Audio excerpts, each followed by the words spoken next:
Welcome to the Successfully Unemployed Show. My name's Dustin Heiner, and I'm here to help you learn how to quit that JOB, that just over broke job, by any means possible. And today, I am super excited to bring on a friend of mine who has done a fantastic job in his many businesses, and one expressly that we're going to talk about today, because he's also going to help me out with his business, is conferences or in-person events. He's built this fantastic conference called FinCon that I absolutely love to go, and I meet a lot of great people, and my business grows better and better because of this gentleman who's done such a fantastic job with this business. I brought him on the show to show everybody else how to do as well. We have PT from PT Money or from FinCon as well. PT, thank you so much for being on the show, man. Dustin, it's great to be on, man. Excited to talk with you. Okay, so tell me, even though I just brought a little bit about what you do, tell me, how do you provide for yourself and your family? Because I know you have other businesses as well. How do you provide for yourself and your family without working that job? Right now, I own, like as you mentioned, a couple of businesses, and they're bringing in some income. I'm also 46, and so I've spent 10 or 15 years now building up a little bit of real estate, but mostly just low cost investing. So the two businesses I run, PT Money, as you mentioned, personal finance blog, help people get started, doing a side hustle and fixing their finances. And then FinCon kind of came out of that project, and that was an excuse to get together all the other personal finance bloggers out there, and now YouTubers and Twitterers and whatever new platforms there are out there. So they come to the show. The brands come to the show as well, and so that I run that business. That's the big piece of the portfolio, and I have a small team that helps me run that. And they've just been with me for 10 years now, plus helping me run it. And so they know how to do it. And I try to just kind of get out of the way and own the thing. But, they're running the business, and they do a fantastic job. And we're blessed to have a great customer base, people who love to come together once a year for the show. And so I'm really thankful that we have FinCon. I built it for me, sort of initially, but there's a real community out there who helps kind of craft it every year, and it's a lot of fun to produce. So happy to come on and talk events. They've been my passion for the last 7 or 8 years now, at least, and so it's something I can talk for days on. And I am very, very thankful that you created FinCon, because I was teaching real estate with Master Passive Income and not really doing much right, or really doing anything well at all. And then I go to FinCon, and then I realize and learn and network and meet a lot of great people. Like, so many great things came out of FinCon that helped everything else. And obviously, we have Successfully Unemployed show now, which spawned out of the idea of FinCon as well. In fact, you'll get a kick out of this, PT. So I wear my shirt, and I'm currently wearing it, the Successfully Unemployed. It says Successfully Unemployed on my shirt. And I would walk down the halls of FinCon. And FinCon is, obviously, financial bloggers conference. And so other people are thinking about this idea of quitting their job and being financially independent. I could not go down the hall literally 5 steps before somebody said, "Hey, I love your shirt," or "Hey, can I take a picture of your shirt?" or "Can I take a selfie with you and your picture?" They don't know who I am. They just love the idea of Successful Unemployed. And that got me thinking of, obviously, Successful Unemployed. But the whole idea of FinCon has just been such a blessing to me and my family, because we're helping so many more people because of everything I got out of FinCon. Now, what that brought to me to was, I want to do a conference, but we'll get into that in just a second.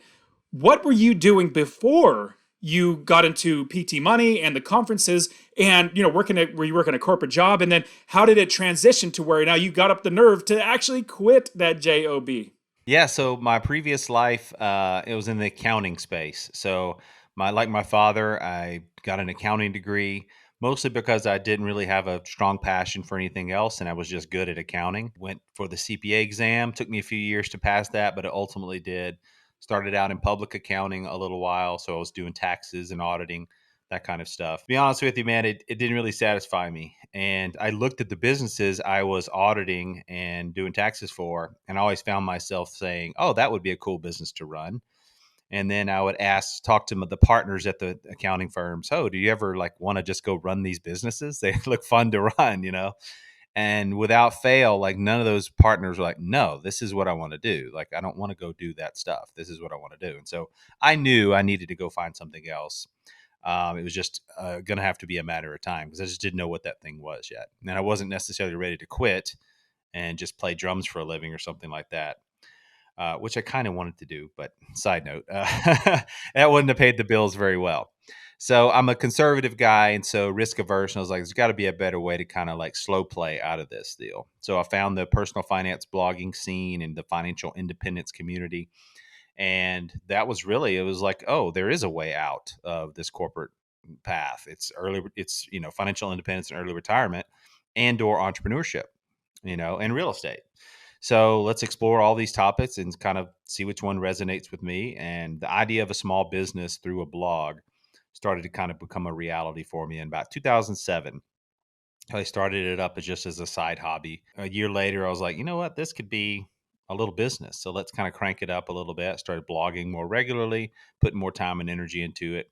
And then 3 years later, so it took 3 years, but in 2010, that side business was paying about half of what my corporate salary was paying. I had spent that 3 years also getting married, and my wife and I were both dedicated to living debt free and advancing ourselves financially, gaining freedom. I was listening to a lot of Dave Ramsey back then, and so we were debt free except the mortgage, and we had saved up a bunch of money, and so we were living very lean. And so making that jump to self employment at that time was something that's still scary, but but practical because we weren't buried in debt. We were living lean, and we'd given ourselves a little runway. And I'd proven that this business could grow for over 3 years. And so I saw a pattern of growth.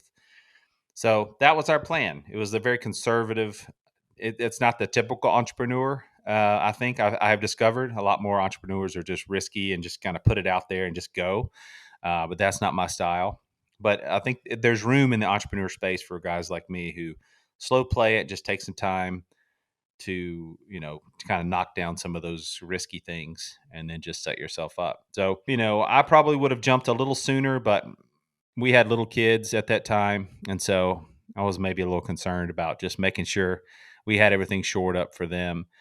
But one of the quick story on the day I quit was my corporate job had just signed me up for another 3 weeks overseas in India, which I had appreciated this job for all the travel opportunities it had given me before that. But this trip was going to go over our daughter's first birthday. And so I was going to be gone and I tried to get out of it. I tried to switch countries and do all these kinds of things, but they just weren't having it. They're like, nope, you got to go. And so I said, no, I don't have to go. I got to choose to go, but instead I'm going to choose to go home and be at my daughter's first birthday and become an entrepreneur. And I haven't returned to the job, as you say, since that time. So that was 2010. And now you have the bigger of all the businesses, it seems like, is FinCon. I mean, you're touching lots and lots of lives with FinCon. I know usually, when I go, I meet lots and lots of people. I know 1,000 to maybe 2,000 people, depending on which year it was. Obviously, coronavirus was last year, so that made it a little more rough. But anyways, having a conference, and this would be huge for me to bring you on because I'm selfishly wanting to learn. Because usually, the successfully unemployed, I do this to help other people learn. But I was like, man, I could learn so much from PT right now. Okay, so here is generally, and obviously you and I talked offline, but I'm going to give everybody listening an idea of what's going on so they can get the context of what we're going to be talking about. So with teaching real estate, I just love helping people. I love helping as many people as I can. I have two students who became not necessarily employees because I don't pay them. They just work for me. They just say, hey, Dustin, I just love how much you're helping people. I want to be a part of it because they're doing fantastic in their job or their business to actually, invest in real estate. One in 18 months literally has 22 units in 18 months. It's like $7,000 a month in passive income. Just brilliant. Anyways, they said, hey, we should do an in-person meetup, like a conference or something like that. They both said that. I was like, okay, well, let me think about this.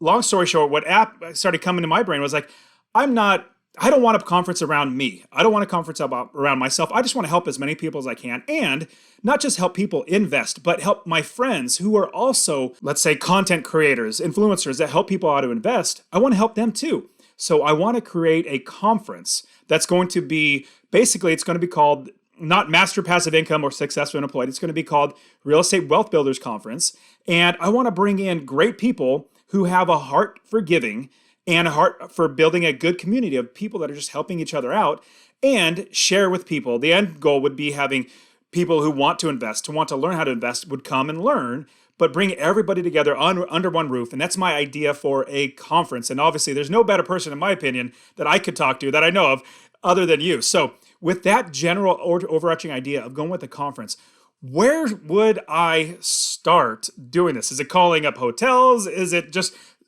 talking to people that, hey, are you into this? Like, what are your thoughts? Where should I even start with that? Good question.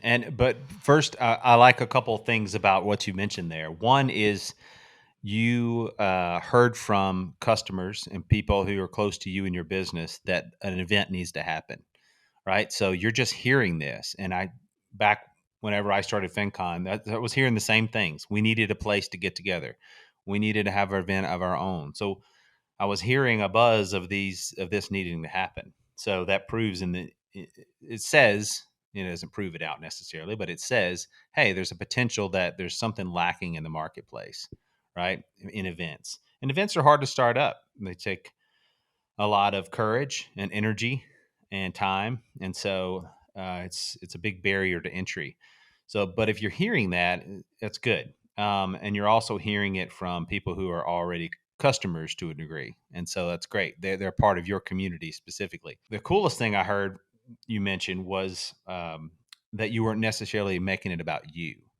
And I think that's the way to go, man. That's events are a big thing, and if it all comes down to you being on stage, you being the personality that carries it forward, it's a lot of there's just so much pressure on you when you don't have to do that with events, right? Events should be about the people attending. So things I did, I read the book Conferences That Work by Adrian Seeger. It's not necessarily the model that FinCon fully follows, but the philosophies that he has around how to form an event and how to start one, I think are pretty key to keeping the mindset right. He talks about, really trying to make the event about the people attending, and what they want. And so much so that he does his events more real time. So people show up and then they say, here's the topics we want to talk about. And then they say, here's the people in the room who can talk about these things. Let's have these conversations. And so he's a little more raw and risky with how he likes to do it. But I like I the would say that. philosophy.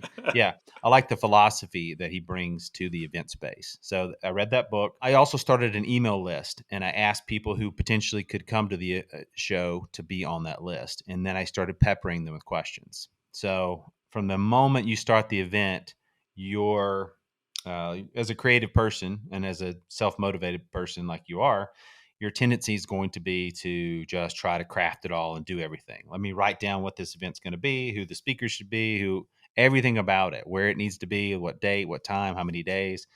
I just think that's a mistake. I think you should let your customers help you craft it. I mean, this is classic business kind of 101. It's like let your customer kind of help really make the thing.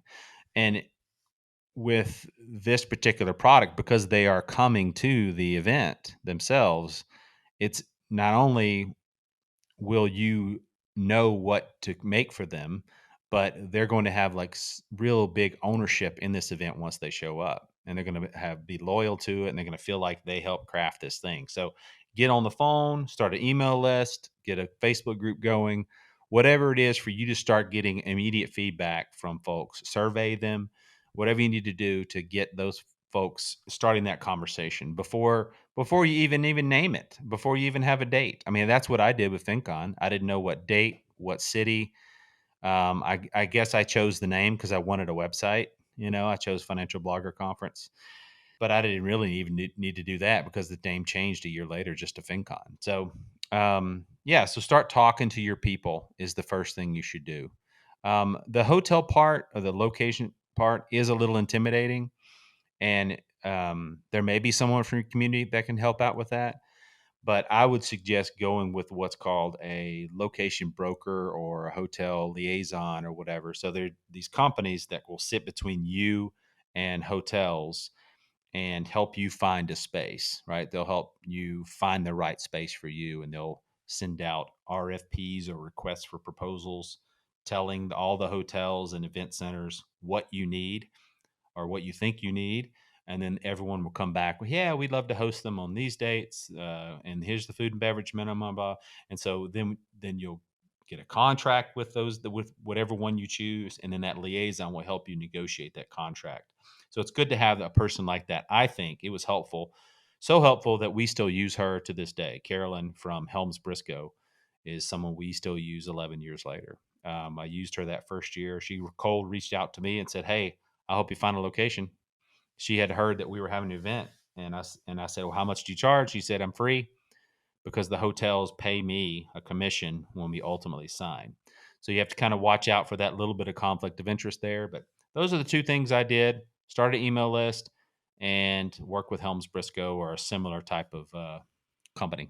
Man, you gave me so many questions coming out of that, and so many great insights. So I love that you use somebody else, because I've literally I'm a doer, and you know me, PT. So I'm definitely a doer. So I've literally, everything you told me said, don't do this, like start this other way. I've already been doing that, and so check, stop doing that stuff, get an email list, and get a conference broker. And so I'm definitely going to go down that route now. A lot of questions come in my head. Obviously, we have to find a location, get a date and time, all that sort of stuff. But the biggest thing for me comes around, and probably everybody, how many people can I actually get there? Because I got to start telling people, all right, okay, are we going to limit it? Like how many? Because, okay, if I'm starting this conference, a couple thoughts come to my mind. Leave it open ended and say, hey, just as many people as possible can sign up. Or say, hey, this is a small intimate gathering. And oh, one thing I didn't totally mention, other than outside when we were talking offline, I have a number of other influencers that are in real estate that are in different, like I do rental properties. I have a friend that does land, another friend that does syndication or apartment complex, another friend that does flipping. And so I want to bring them in and have them be a part of this and encourage them to say, this could even be like an in-person gathering for your people. Like, let's think of it like that. And so here's my thought, because I know I probably can't draw that many people. I don't know, 20, 50, I don't know how many people I could draw. But if I were to do that, what's the number of people for a very first event that I should even, knowing all that, where should I go with number wise and telling somebody, hey, let's look for a venue for 1,000 people or 10 people? Just start having the conversation with the hotel broker and say, I can't really commit to a specific number, but here's kind of a general range we're looking for. And to come up with that general range, I would say, think about your customers, and what percentage of them might come, and you might could do a poll right now with your customers to say, hey, if I had this thing, would you potentially come? And so then you'd kind of have a little bit of a number there. If you sort of extrapolated that out and said, okay, I'm going to select 5 or 6 other influencers from the real estate space, and I know they have audiences, and we could generally get about the same percentage of their customers to come to the show if we make them speakers and make them part of it and get them to help promote it.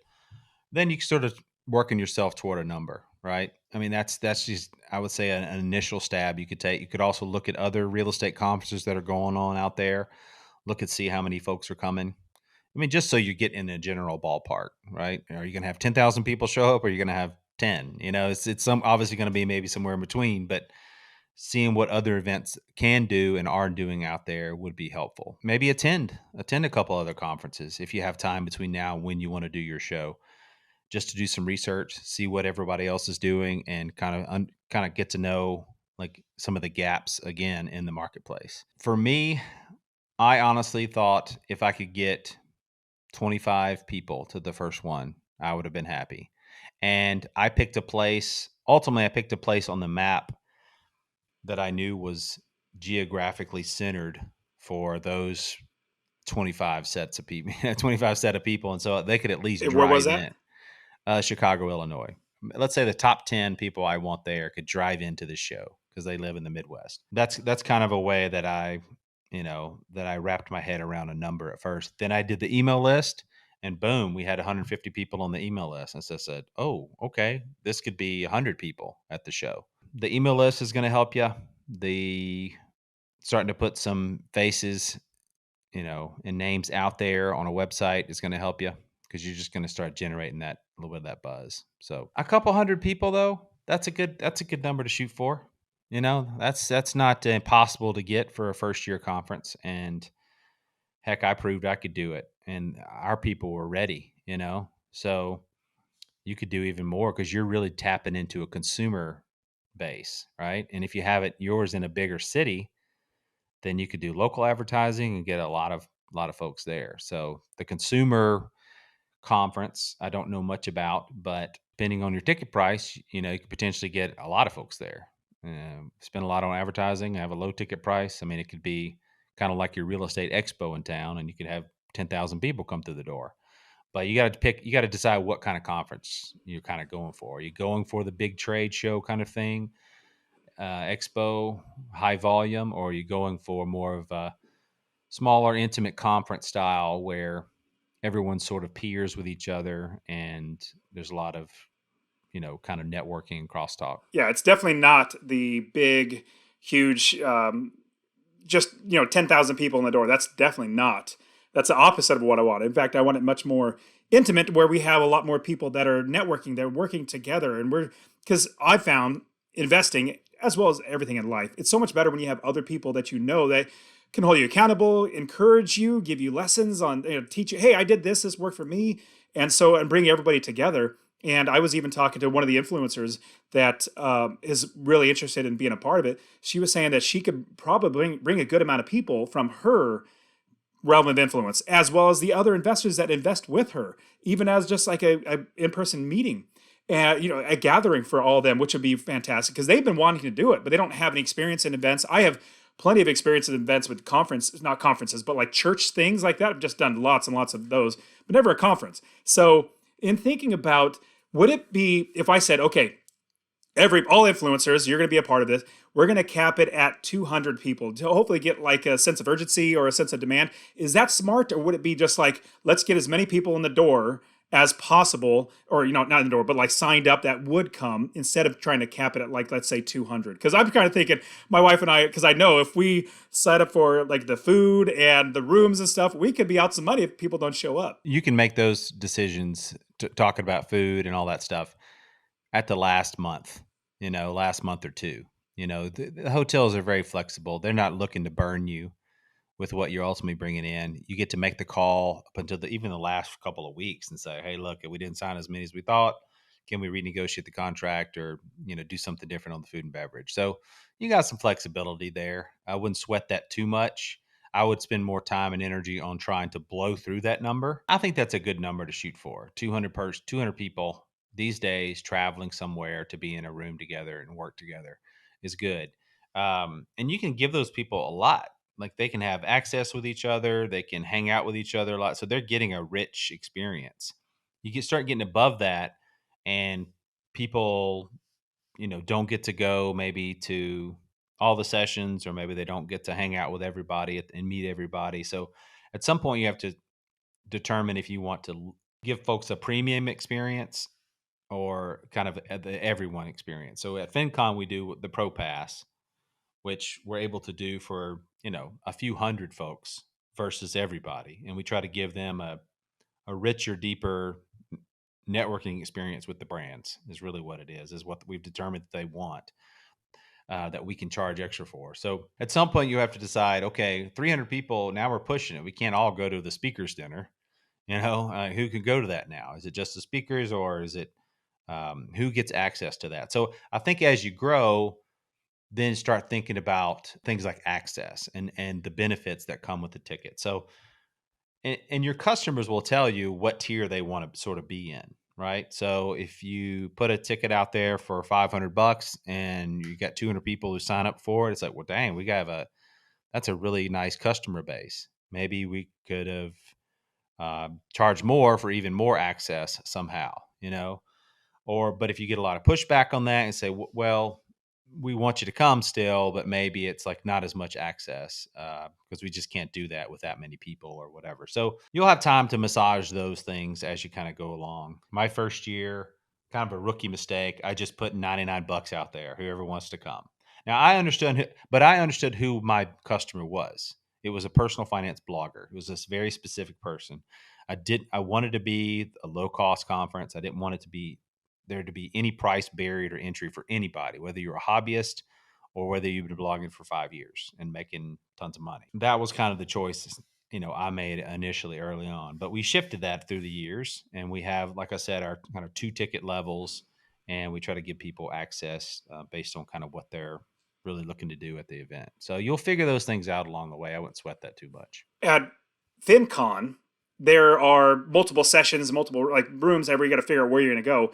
In starting out, would it be wise to have one room and have everybody in one room and have each session is in the same room so everybody gets the same experience? Is it better to do that? Because thinking of all that other people and logistically, and do you have enough people for each one of those sessions? What are your thoughts about that? If you want a bigger conference, include more speakers and more sessions. So the bigger the conference you want, accept more speakers and accept more sessions, as long as they're quality. Because if you're getting quality submissions and quality speakers coming through and say, "Hey, I want to speak there," figure out a way to get their content in there. If it's or it's that content's online, or if it's the day before in a workshop, or if it's dual track, like you mentioned. Um, but certainly dual. When you go dual track, um, it is a challenge. It's more of a challenge to run the event, because then you've got two AV teams that you're dealing with. All of a sudden, your customer has to make a choice: which one do I go to?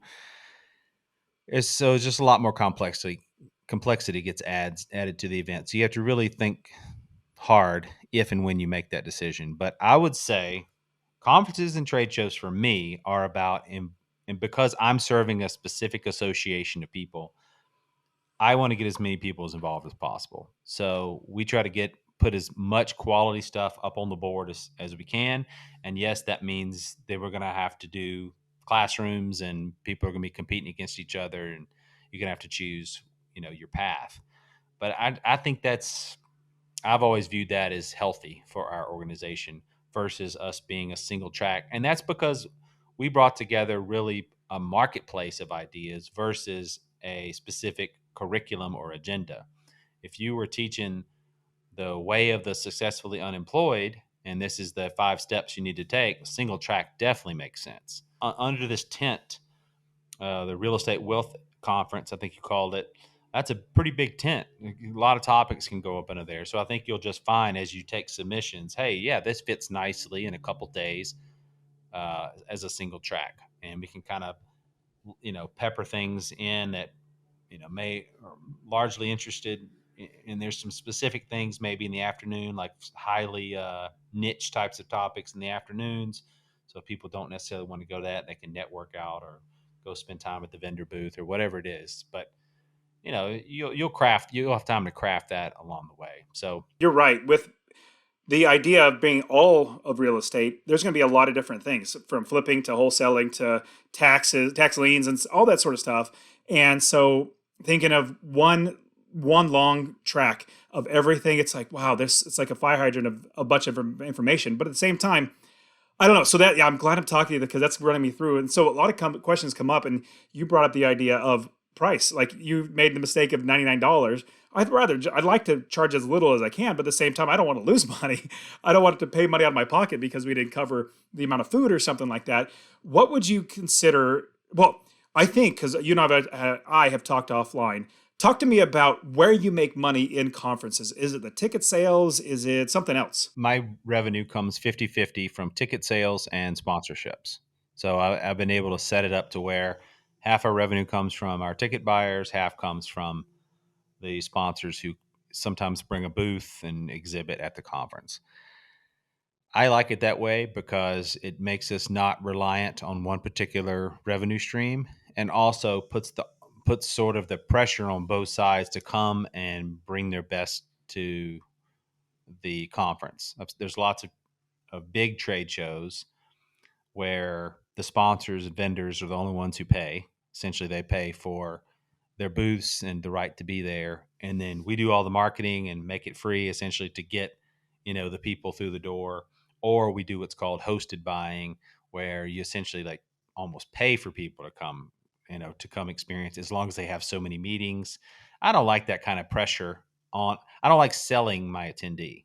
I'm glad I have an attendee that's put money forward and they're investing to come be a part of the conference. And we can show our attendee, hey, here are the success stories that have come out of FinCon. The people who have come, they've spent the $1,000 or whatever it is to come and do the travel and do the hotel, but this is what they're now full-time freelancer, or they figured out affiliate marketing and now they have 2x the revenue they did last year. We can show those things to our customers and say your investment will result in that. You're going to have a great customer because your customer has already opted into the idea that they're an investor.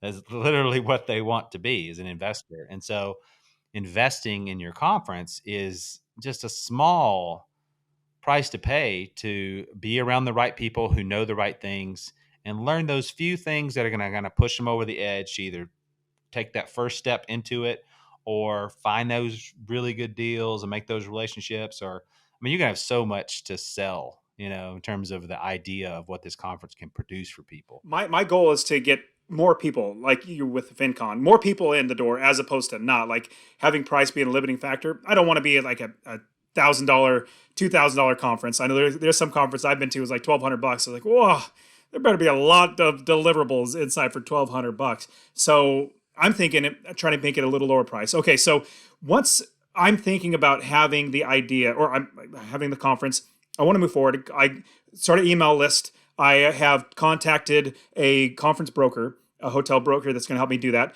At the same time frame, like I'm thinking, okay, it's literally November right now, and I was thinking, okay, if I'm going to do a small master passive income one, which is obviously not what I want to do, but if I'm going to do something small, I was thinking Arizona's beautiful in the winter. Let's do something like February, March. But I'm almost thinking now, after talking to you, that's like way too little of a time to start a conference and get as much enemy people there as possible and really flesh everything out like you're saying. Is that right? Should I maybe take a year to develop this or shorter? Is it okay? If you're ready to do it, I would do something in the winter with a small set of people, like a beta.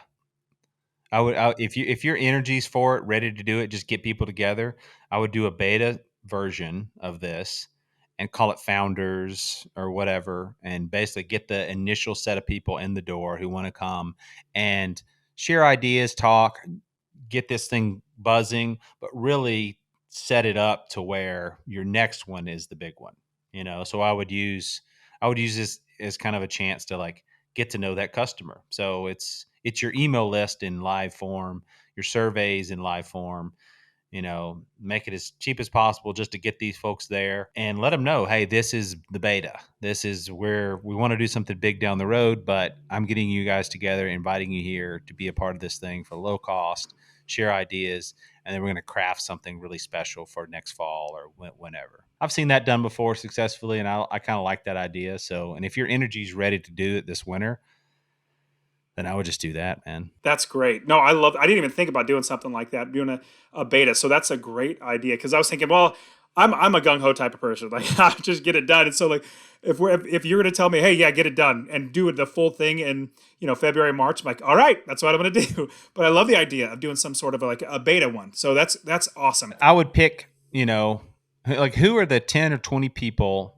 who have good customer bases and you have relationships with, and they could spread the word about your event as if you make them a speaker. And then people are going to be excited even in your customer base because they're coming as a speaker. So who are those 10 to 20 people who you could get in this room to kind of do a little preliminary talk about this and then get them excited. And then, at the event, you make the big announcement. Hey, we're going to do this big thing next fall. I want you guys to, in some ways, partner with me, not literally partner because you're going to do all the hard work, or you and your team are. So you need to be rewarded for that. But partner in some way, make you a speaker. You can be a founding partner here. You're always going to have access or whatever, however you need to sell them on the idea of it, to partnering with you on this.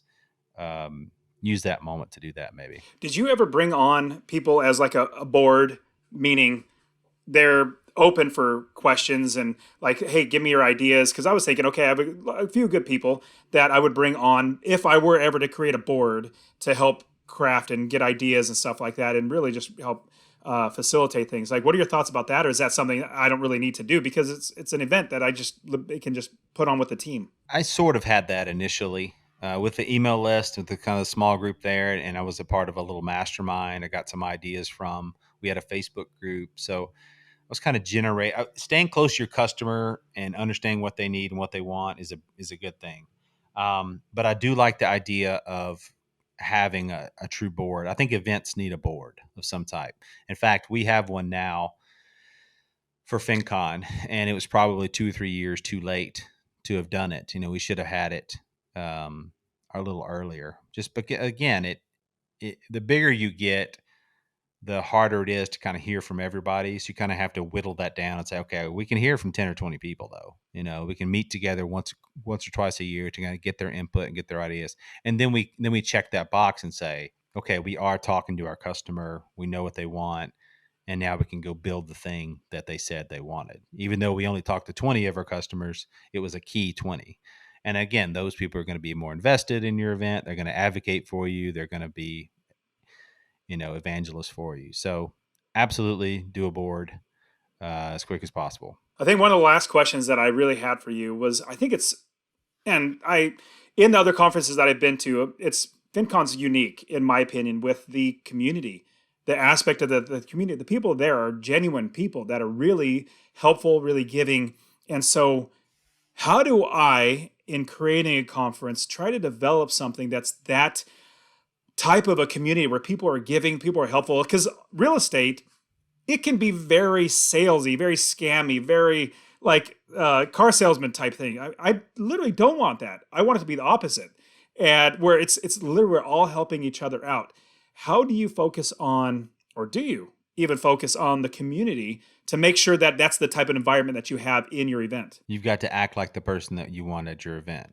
So if that's you, and I know you now enough to know that that is you, so keep being you and doing your thing. Write down a mission statement, write down some values that you have that you want this event to live by. And ultimately, those could be published and people can see what this event's about and where, so you attract the right people. Then in that 10 or 20 group of people, make sure it's those folks. There's certain people in the FinCon community who keep their distance, right? And they don't have that abundance mindset. They're super competitive, and I made attempts to reach out, or maybe they come once every 5 years or something like that, but they're just not an integral part. And I think another thing I did with the conference was I broke down all the tiers and the levels. So I just I didn't let any hierarchy exist at FinCon. Like from the keynote speaker down to the volunteer that's checking people in, everyone's equally important. Everyone's an individual, should be treated that way, and should be valued. Everyone paid $99, so it was a flat tier system that it was literally about bringing them together. So if it's about propping someone up or making stars out of king making, you gotta get that stuff out of your event.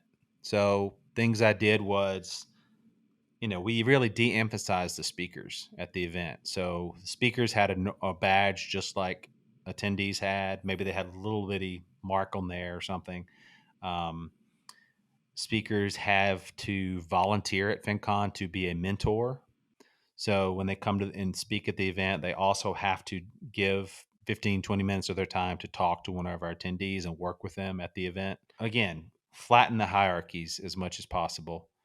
And then everyone's there and they're working together and they're moving toward this mission that you set up. So put that mission out there. If your mission is one that is literally um, rising tide floats all boats kind of thing, then people will respond, and you've got to maintain that posture. And those top 10, 20 people have to be those people too that you're leaning on. You can't just go get this big real estate guru just because he's going to sell 1,000 tickets for you, but he just has the worst he's the wrong person there, and he's going to infect this. He's going to just put the wrong attitude on the thing. So you got to get the right people involved. And I was lucky to have been attracted to the right people, and they were the people who were sharing with me already, you know. So you know who those people are who you can talk to about real estate right now, and who will share with you, Yeah, and who will, where regardless of where you're at, they'll reach down and work with you. And so that's who you got to build this with, and that's got to be part of the mission if that's important, and then that'll work itself out. So that's great. Yeah, that's hugely important for me. In fact, I don't want to do a conference if it's not like that, where we're helping everybody and building everything up. Because that's the reason why I have successfully employed is because I have extra time. I get great talk to great people like you, learn a lot, as well as share with other people. And so that's much rather. That's definitely much more as my speed is like, hey, let's all help each other out. It's just so much better when we're all helping each other out. Now, man, PT, you give us so much great insights. Let's jump into the rapid fire round. Really quick questions.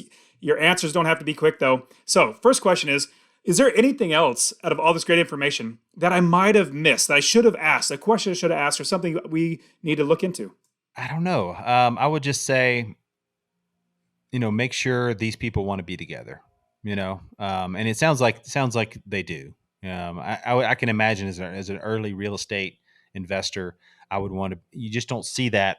Oh, who's an early real estate? I can't just go outside and find one. There's no uh, necessarily storefront or whatever. Someone's going to talk to me about that thing. So just make sure you're building something for people who want to be together. That's the easiest event you'll ever make. So I guess my advice to anyone building a conference is just build something for people who want to be together already, because it's a big ask, especially these days, to get people together. And the easiest job you'll have as an event marketer is just serving up something that's already needed. That's great.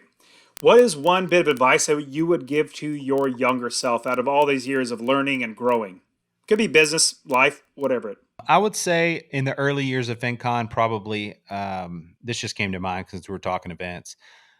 Don't focus too much on profit in those first couple of years, because it's not going to make that much money in the first couple of years.